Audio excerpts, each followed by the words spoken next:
Hey everyone, and welcome back to the Deep Dives. I'm so glad you're joining us as we unpack just a really fascinating stack of sources today. We're going to turn these complex ideas into those crisp, clear insights that, make you feel truly well-informed. Today we're embarking on a journey, a really poignant one actually, into the very heart of Alcoholics Anonymous. And we'll be guided by the reflections of its co-founder, Bill Wilson himself. That's right. And we're not just looking at dry historical documents. We're diving into excerpts from Bill Wilson's collected articles, the ones he wrote for the AA Grapevine. They're compiled in this powerful volume called The Language of the Heart. You can really think of it as Bill Wilson thinking aloud, sharing his evolving understanding of this fellowship he helped create. It's a meditation, really, on the enduring principles of recovery. He reflects on the challenges, the profound joys, and also the deep, sometimes surprising responsibility of service that comes with long-term sobriety. Yeah, I'm really looking forward to digging into this. We've got such a rich collection of material. It spans personal narratives, the evolution of recovery concepts, and that foundational wisdom of AA. Our mission, like always, is to distill these sources, pull out those golden nuggets, and help you understand not just what was said decades ago, but why it still resonates so powerfully in people's lives today. Precisely. We'll explore how these early insights adapted, how they evolved over time, and how individuals find their own unique, deeply personal paths within what seems like a common framework. And, of course, the transformative impact of service and genuine human connection. This deep dive, we hope, aims to offer some clarity, maybe even some unexpected aha moments about this timeless journey of recovery. Okay, so let's unpack this language of the heart and see what it truly reveals. Okay, let's start maybe not at the very beginning, but the early days. It's truly fascinating to consider how the understanding of recovery has both stayed true to its core, yet, well, adapted so profoundly over time. When we look back at Bill Wilson's original writings, it's clear even he was grappling with defining this whole new path. Oh, he absolutely was. And what's really insightful here is that even in A's infancy, right from the start, there was this implicit understanding of individuality, even if the early language they used sounds much more uniform to us now. The core idea from day one was always about profound self-discovery transformation. But the path to get there, well, it's never identical for any two people. In those foundational days, we learn from sources like Experience, Strength, and Hope, which, for listeners maybe not familiar, it's a collection of stories and history from AA's earliest days. Yeah. We learn that even the co-founders, Bill W., who was only, 3.5 years sober then, and Dr. Bob, about 3 years sober himself, they were very much groping for clear guidelines. They were, as the source puts it, largely uneducated about their alcoholism. This really underscores that AA wasn't just born fully formed, it was discovered. Trial and error, one desperate person trying to help another. That context is just incredibly important, isn't it? They were pioneers, really, charting unknown territory. And it really shows in the language they used back then. Some of it can sound, well, jarring to modern ears. It does, absolutely. The terminology from those early trial and error days, it vividly illustrates their nascent understanding. They used phrases like former alcoholics, which implies, a definitive end to the condition, like it's cured. And they described recovery itself as a cure, not this ongoing process we understand today. Alcohol itself was often personified as John Barleycorn. Right. Think about that. It's this almost mythical kind of adversarial figure. It tells you a lot about how they viewed the substance in the struggle back then. This was long before addiction was understood as this complex disease affecting the brain, the spirit, everything. But here's the remarkable part. Even in those early stages, Bill W. recognized the need for this language to evolve. He actually laid out specific guidelines for story revisions in the AA Big Book. He emphasized avoiding anything that might offend or alienate newcomers. Really, like why? Things like profanity or maybe overly specific religious beliefs. His foresight was pretty extraordinary. He was aiming for these straight personal narratives that were broad, inclusive. It really set the stage for the program's incredible adaptability and, its universal appeal later on. And that adaptability is exactly what we see happening, isn't it? Especially when different groups and individuals started interpreting these foundational steps. The program had to flex, it had to stretch to meet people exactly where they were, and it still does. Exactly. And this really brings up a super important question. How do these deeply personal, often, let's face it, profoundly traumatic experiences find a home within a structured program like the 12 Steps? What we see is this kind of powerful tension, but ultimately a necessary flexibility emerging. A fantastic example comes from A Woman's Way Through the 12 Steps. It highlights that, in traditional views, women with addictions often faced intense shunning and secrecy. Hmm. Their experiences were frequently dismissed or just misunderstood.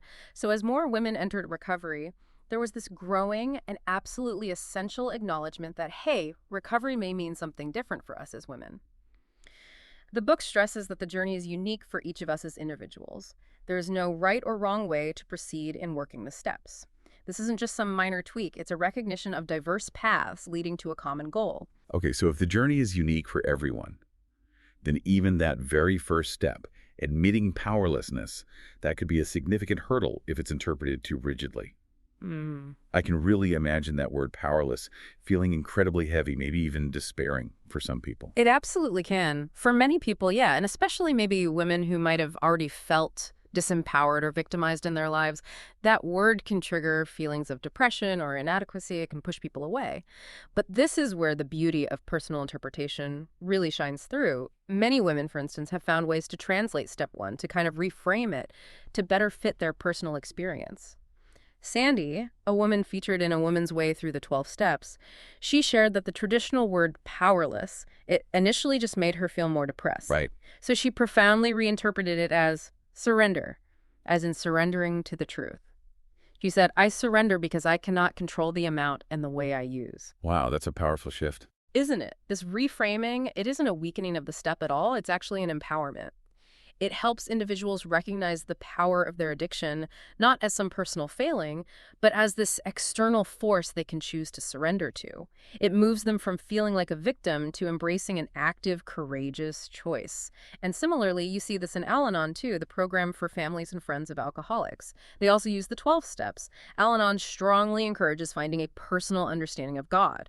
One Al-Anon member reflected, until I could think of God in terms that were meaningful to me, I was not able to truly turn my life over to a higher power. It just shows this incredible emphasis on personal connection, personal belief over any rigid, dogmatic adherence.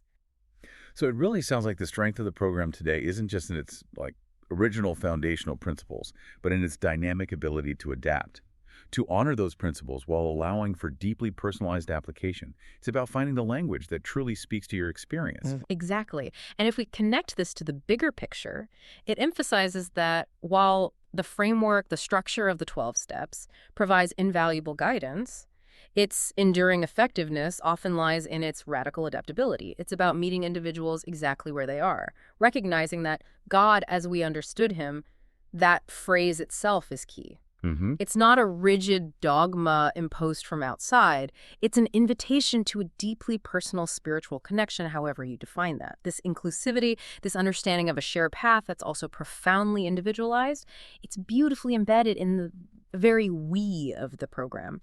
Early drafts of the AA Big Book famously changed instances of you to we. Oh, that's interesting. Yeah, transforming these prescriptive assumptions into collective confessions. Mm-hmm. Think about the shift. Half measures will avail you nothing. You stand at the turning point, became the more humble, more inviting. Half measures availed us nothing. We stood at the turning point. That's a huge difference in tone. Huge.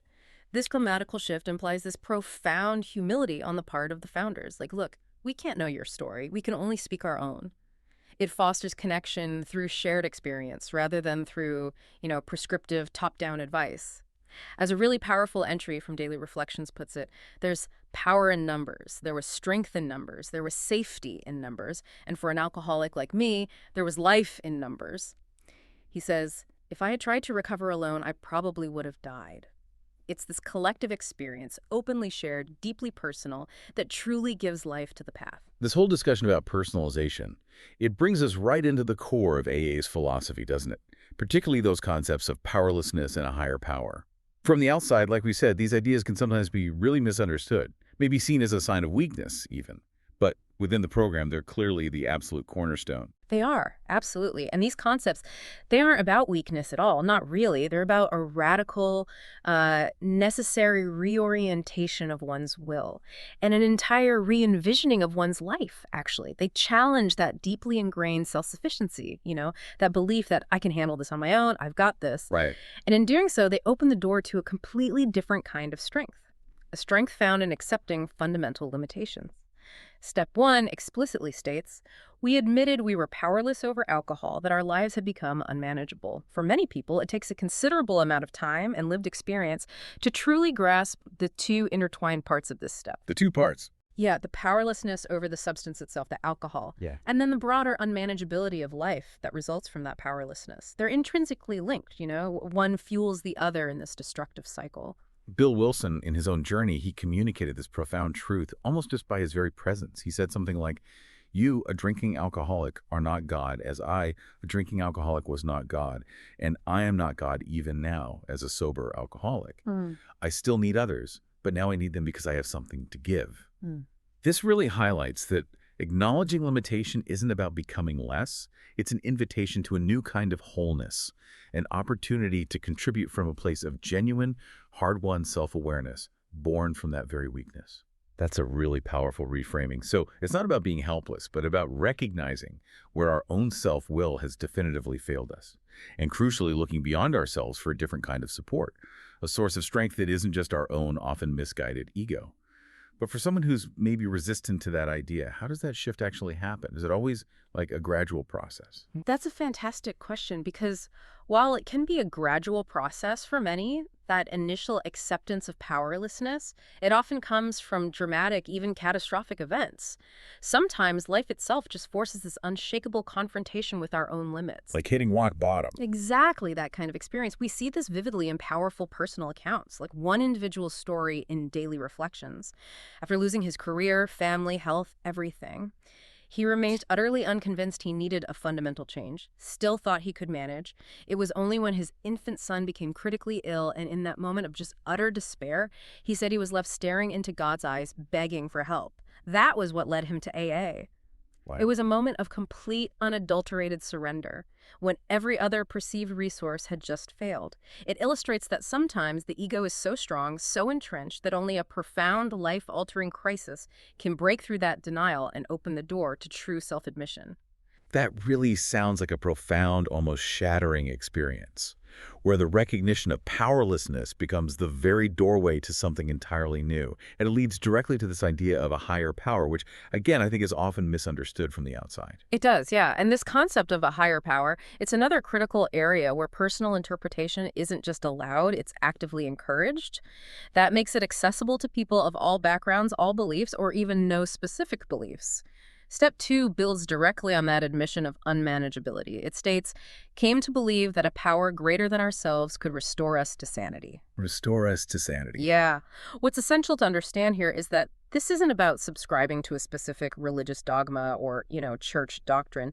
As one individual in the Alcoholics Anonymous 4th edition book was advised, simply believing in a God of some sort or another is often enough. Just a starting point. The real journey begins just by attending meetings, holding on to that maybe tiny glimmer of belief, which over time can lead one to find a higher power of my own understanding, emphasis on my own. This broad, inclusive definition is precisely what allows individuals to connect spiritually in a way that truly resonates with them on their own terms.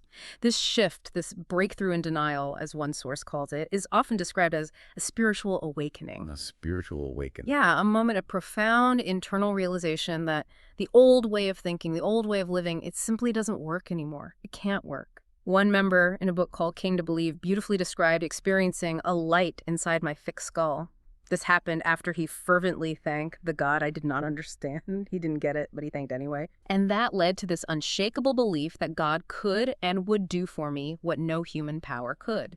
This awakening, it isn't just some internal feeling like a warm fuzzy. It translates into a new way of thinking, feeling, and behaving. A way that is fundamentally incompatible with using alcohol, drugs, money, food, or sex in an addictive way, as A Woman's Way Through the 12 Steps explains it. This internal change then leads naturally to step 3. Made a decision to turn our will and our lives over to the care of God as we understood him. As we understood him. There it is again. There it is again, that critical phrase. This decision is often seen as the key that opened some door within my being and allowed spirituality to enter, not in a sudden flow, but as a trickle. Just a trickle. Yeah, gradual sometimes. And crucially, the spiritual connection isn't just internal. It's also noted as allowing for deeper intimacy, more meaningful engagement with other people, finally ending the isolation of addiction. So if this whole journey starts with acknowledging powerlessness, finding some kind of higher power, however you understand it, it really seems like the entire process, this radical reorientation you mentioned, it hinges on a very particular kind of humility, doesn't it? Yeah. Moving away from that intense self-centeredness of active addiction must be absolutely paramount. It is. It really is. And this is where it gets truly profound, I think. Humility within AA, it's presented not just as, a virtue, something nice to have if you can manage it. It's presented as an absolute survival mechanism. Survival. Wow. Yeah. Without it, as the 12 steps and 12 traditions states pretty starkly, no alcoholic can stay sober at all, full stop. And even more than that, unless they develop much more of this precious quality, they still haven't much chance of becoming truly happy. This isn't about being weak or subservient, groveling. It's about showing submissive respect, but not to other people in some demeaning way. It's respect toward God, as I understand him, finally realizing, truly internalizing, I am not the center of the universe. When one was drinking, that self-centered pride often fostered this delusion of being master of my destiny, right? Which usually led to disastrous choices. Humility, by contrast, enables dependence on a higher power to overcome obstacles, to face those deeply ingrained imperfections, and it fosters genuine spiritual growth. Think of it this way. Even something like self-consciousness is a form of pride, as 24 hours a day reminds us. Self-consciousness is pride. How so? Well, it's a fear that something bad might happen to you, that you might look foolish, that you'll be judged. It's still focused on the self. The source adds, what happens to you is not very important. Which sounds harsh, but it helps diminish the ego's suffocating hold.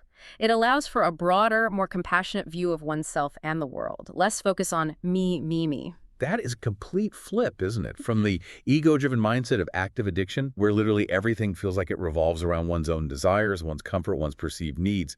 It must be incredibly challenging to shed that. Oh, tremendously challenging. Because that self-centeredness, it's often the very engine driving the addiction. The Little Red Book Study Guide puts it bluntly, our serious problem is self-centeredness. That prior attitude where my pleasure and my comfort came first, gradually, hopefully, gives way to a completely changed outlook in sobriety.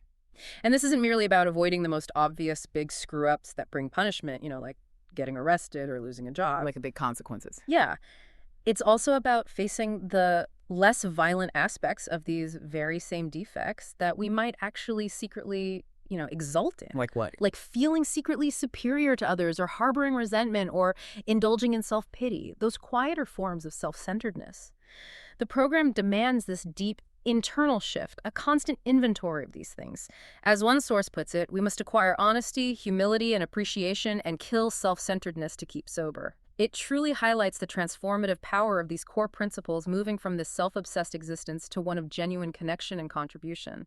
Okay, so once this profound internal shift starts to happen, this turning away from self-centeredness, embracing humility, the program logically moves outward, doesn't it?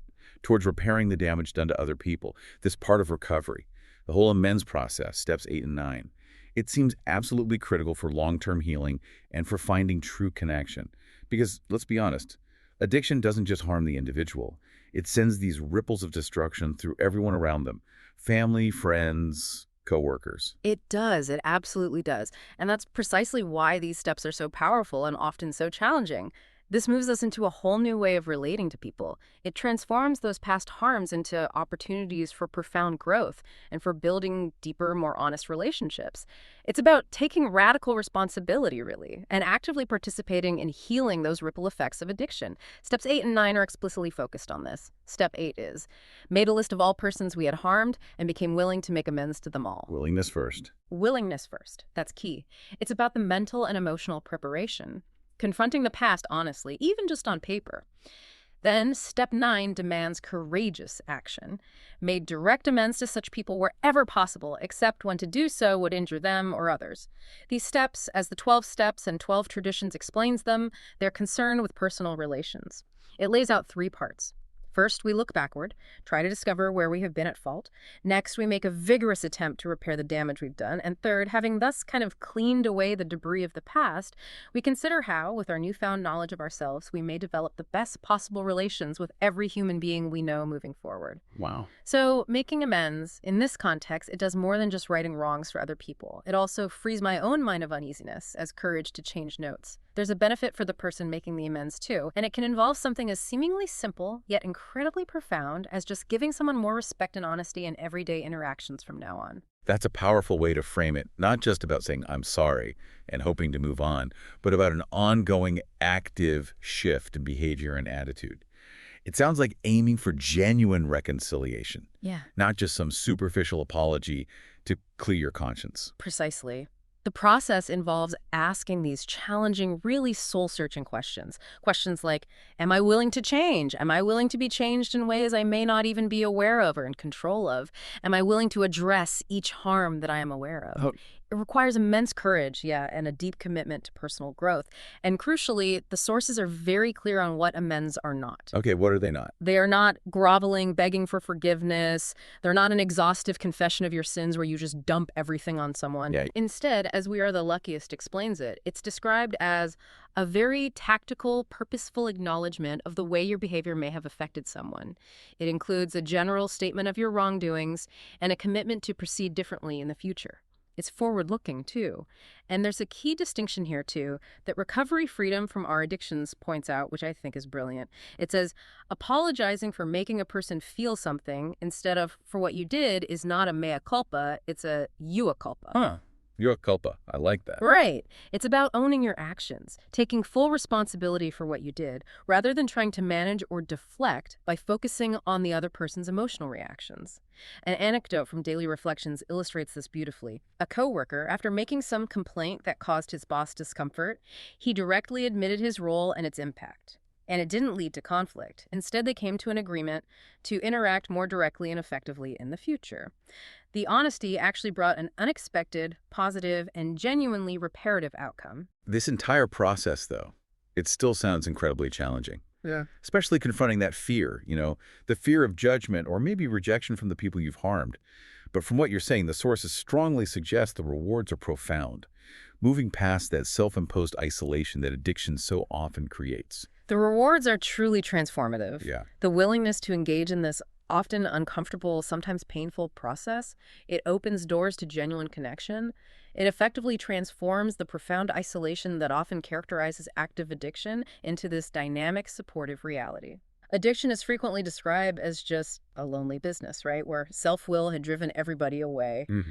As the unexpected joy of being sober notes, lying to protect drinking creates a lonely place to live because no one ever truly knows you.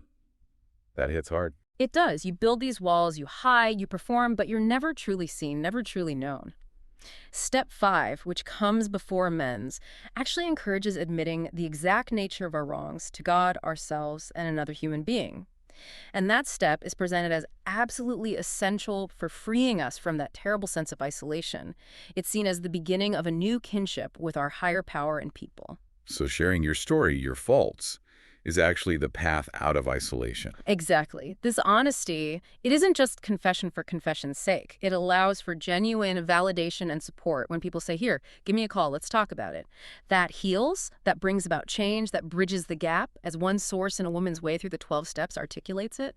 This bridging of the gap, it doesn't just reduce loneliness, it leads to this profound sense of being deeply connected by a dynamic, ceaseless flow of life, enabling a depth of intimacy that was previously impossible. So recovery really isn't just about individual healing and abstaining from a substance. It's fundamentally about reintegrating into a community and building authentic, honest relationships, maybe for the very first time in someone's life. Absolutely. The AA fellowship itself, the meetings, the people, it offers this incredible lifeline of sympathy, understanding, and real help. It provides a vital resource where, as multiple sources affirm, one never again has to feel totally alone. 24 hours a day, encouraged to change, both emphasize this.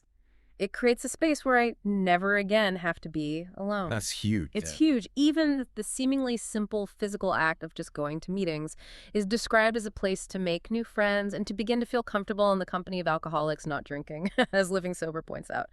It's a place of acceptance, of belonging. And there's also this fascinating paradox in the journey, which is eloquently captured by a reflection in Quit Like a Woman. The author says, I don't know how I would have done any of this without isolation, without loneliness, without solitude. I also don't know how I would have done any of it without people, without connection. Hmm. Both are needed. It suggests that, yeah, both that internal work done perhaps in solitude and the external connection with others are vital parts of the healing equation. You need both.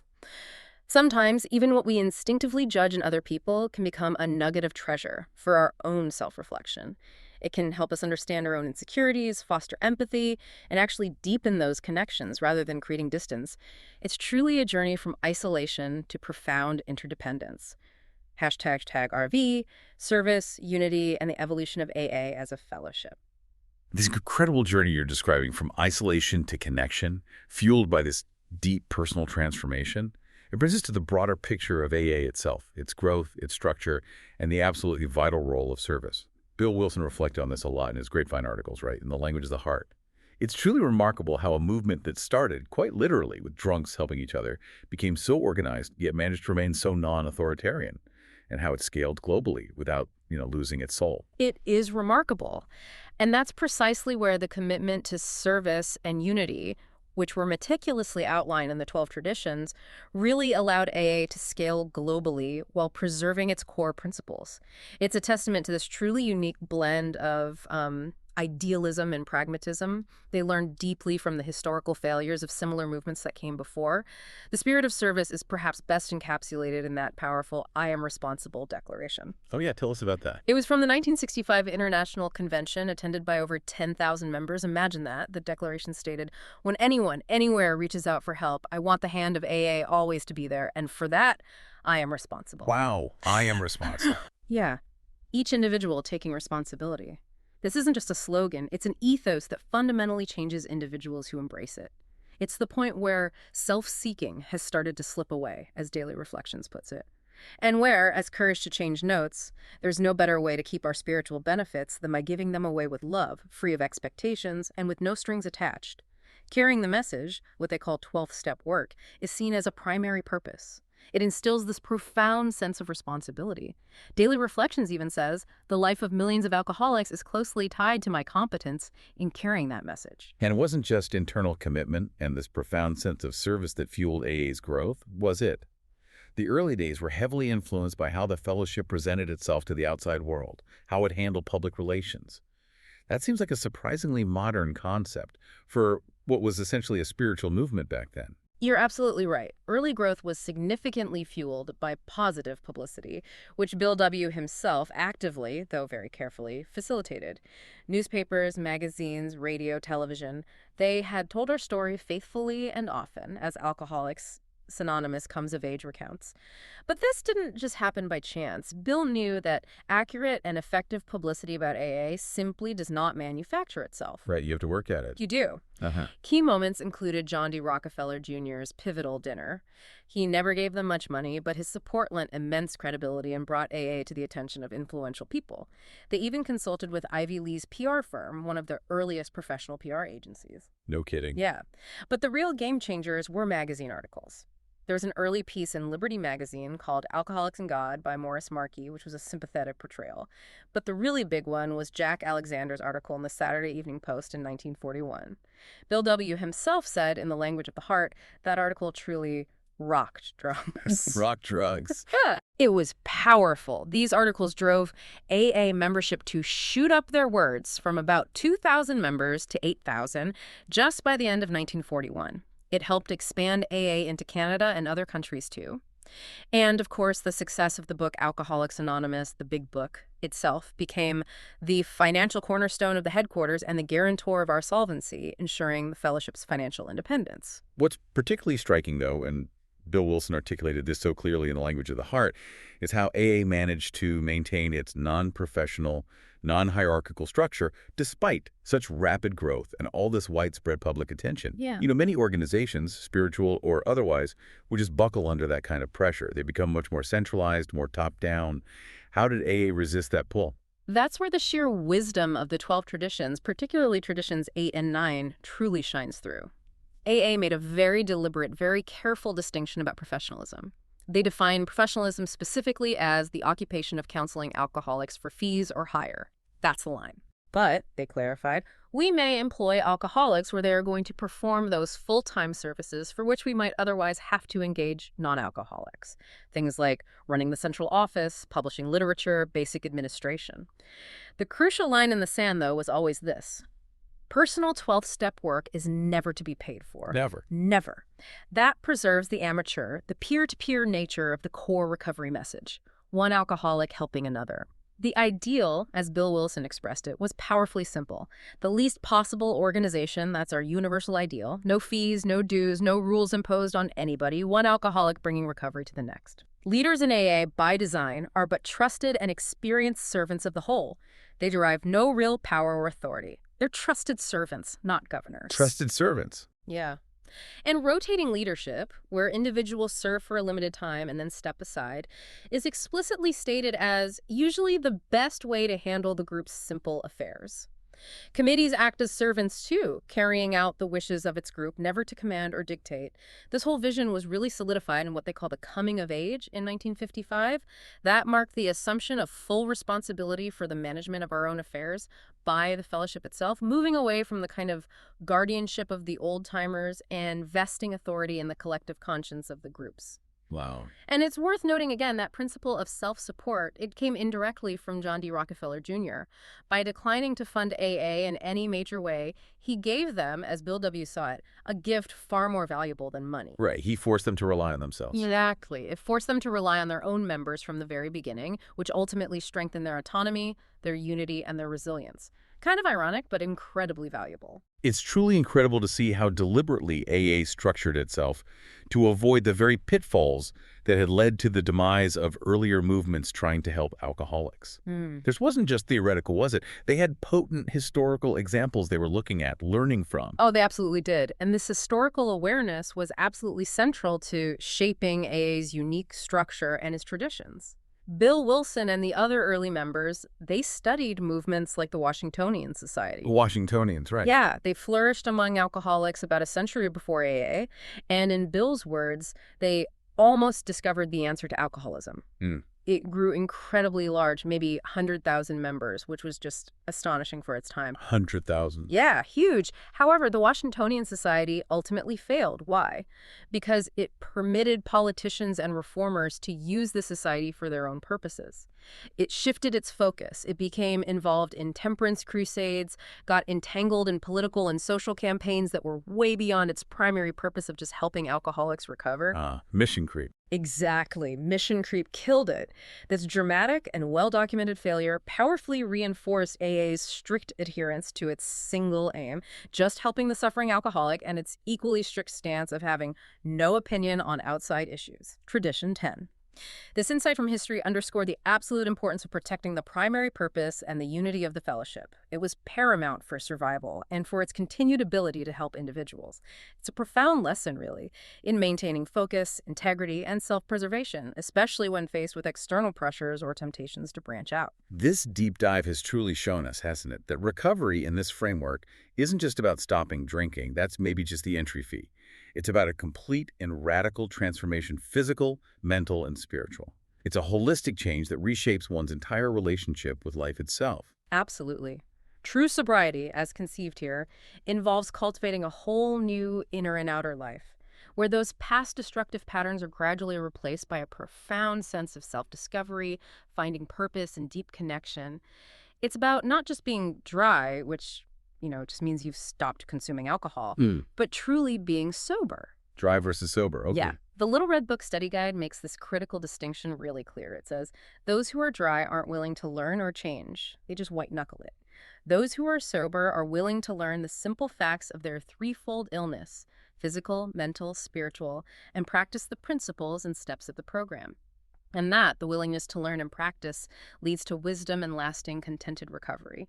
When what's often called the spiritual malady, that internal restlessness, that emptiness, that discontent that so often drives addictive behaviors, when that's overcome, as Daily Reflections notes, we straighten out mentally and physically. The spiritual part is key. So the physical act of abstaining is really just the first layer at the beginning. The Uh-huh. real lifelong work is about healing those deeper, often invisible aspects of self that addiction has damaged, or maybe just hidden away. Exactly. And modern understanding, like you see shared in This Naked Mind, emphasizes that alcohol physically alters your brain to remove your ability to enjoy normal things. It hijacks your reward system. Right. Sobriety, then, allows the brain the time and space to heal, gradually restoring the ability to experience pleasure and joy from non-addictive activities, from everyday life again. This healing leads to this whole cascade of benefits: increased energy, better stress management, a deeper connection to one's true self. You begin to feel, as A Woman's Way Through the 12 Steps describes it, physically, emotionally, and mentally more connected. Connected to yourself, connected to the world. Even aspects like sexuality, which were often completely sublimated or distorted by addiction, can become a source of spiritual aliveness and power through recovery. It's about reclaiming parts of yourself that addiction had suppressed or damaged. It's truly a journey of rediscovering and re-inhabiting oneself fully.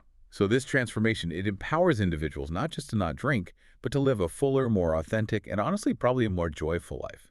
But how does that translate to the practicalities? Navigating a world that often seems to revolve around alcohol, that must be a huge challenge, especially early on. Oh, it is. It's a crucial part of the journey, for sure. And it often requires a radical rethinking of one's social life. Sober Curious highlights this directly. It says, the bottom line when it comes to sober socializing is that if most of your social life has been happening in bar-like settings, getting sober curious means this is likely going to change radically. You might need new activities, new friends even. Yeah, makes sense. It also skillfully debunks that common myth: conversations are better, funnier with booze. The author argues they're not. Often it's just that our boredom threshold goes up. We tolerate boring situations better when we're buzzed. Huh. That's an interesting take. Isn't it? Learning to get comfortable with being uncomfortable is presented as this profound life hack in sobriety. This isn't just some mental trick. It actually helps create new neural pathways. It helps fundamentally change those ingrained drinking habits. It enables people to face situations they once thought were impossible without alcohol, social anxiety, stress, boredom, and it's a continuous process. As expressed beautifully in Experience, Strength, and Hope, it's about learning to accept the things I cannot change, being given courage to change the things I can, and the wisdom to know the difference. The serenity prayer, right? Right, the serenity prayer. Instead of blaming external events for our discomfort or reactions, recovery teaches us to accept what is happening in my life and take responsibility for my response. It's about finding agency and inner resilience, regardless of external circumstances. It truly sounds like a holistic approach to life itself. Not just managing a substance, but truly living in a way that addiction precluded. Seeing the world and oneself with fresh eyes, maybe. It is. And it's a journey that doesn't really have an endpoint. Recovery isn't something we do in our spare time or only when we're in a crisis, as A Woman's Way Through the 12 Steps reminds us. It's a daily practice. It's an ongoing process where, as Courage to Change suggests, more will be revealed when the time is right. Trusting the process, believing that any choice made with guidance, seeking that higher power's will, can lead you where you need to go. It fosters trust in a larger plan. It's about continually learning to ride them out and eventually burn through cravings and difficult emotions, weakening the cycle of addiction through new habits, new rituals, and that deeper spiritual connection. And as a really sobering reminder from the recovering intoxication and its aftermath, even Bill Wilson and other early AA members were ultimately killed by that other addiction, smoking. Oh, wow. I didn't know that. Yeah. It's a powerful detail that reminds us that recovery is a lifelong process of addressing all self-destructive behaviors, not just the primary one. It's a continuous striving for wholeness, for balance. Ultimately, as some of the more spiritual sources suggest, like In Tune with the Infinite or I Was a Pagan, it's about becoming in tune with the infinite, realizing one's oneness with this infinite spirit of life, leading potentially to health, harmony, and even an outrageous joy. It's described as a radical and permanent change for the better in his own consciousness. Perhaps, as one source references, truly the straight gate that Jesus speaks of. A narrow but ultimately freeing path. #tag Elio out so. Wow. We've taken a truly expansive deep dive today, haven't we? Exploring Bill Wilson's language of the heart, seeing how his deeply personal reflections on sobriety, on service, on the evolving principles of AA, how they continue to guide millions. We've seen that the journey of recovery is profoundly personal, yet deeply communal. It relies on that willingness to change, to connect, and to serve. It transforms not just a habit, but really an entire life. Absolutely. From those nuanced interpretations of powerlessness and the profound nature of finding a personal higher power, to the intricate, often difficult dance of making amends and that broader commitment to anonymity and non-professionalism, the enduring wisdom of AA, as articulated by Bill Wilson and lived out by its members, it offers this powerful testament to the human capacity for transformation, for real change. It's about finding freedom, isn't it? Not just from addiction, but freedom for a richer, more connected life. A life where, as we heard, you might become in tune with the infinite. What's really struck me throughout this deep dive is how holistic this path truly is. One of the sources beautifully reminds us that while the physical act of getting sober helps to literally rewire our brains, which is amazing in itself, it's that deeper spiritual awakening that truly allows us to rediscover joy and purpose. This makes me wonder, and maybe something for you listening to consider too, what aspects of your own life, whether related to addiction or not, might be subtly holding you back from experiencing that kind of holistic awakening? And what language of the heart might you need to learn to bridge that gap and reconnect with your fullest self? And just one final thought, building on that. If you ever find yourself comparing your journey, whatever it may be, to others, remember that profound wisdom shared in Al-Anon, like a snowflake or a thumbprint. Your growth can't be compared with anyone else's. We're all doing the best we can. The goal isn't some idealized perfection, but just persistent, gentle progress, one day at a time. A truly powerful thought to leave you with. Thank you so much for joining us on this deep dive. We look forward to exploring more fascinating topics with you next time on The Deep Dive.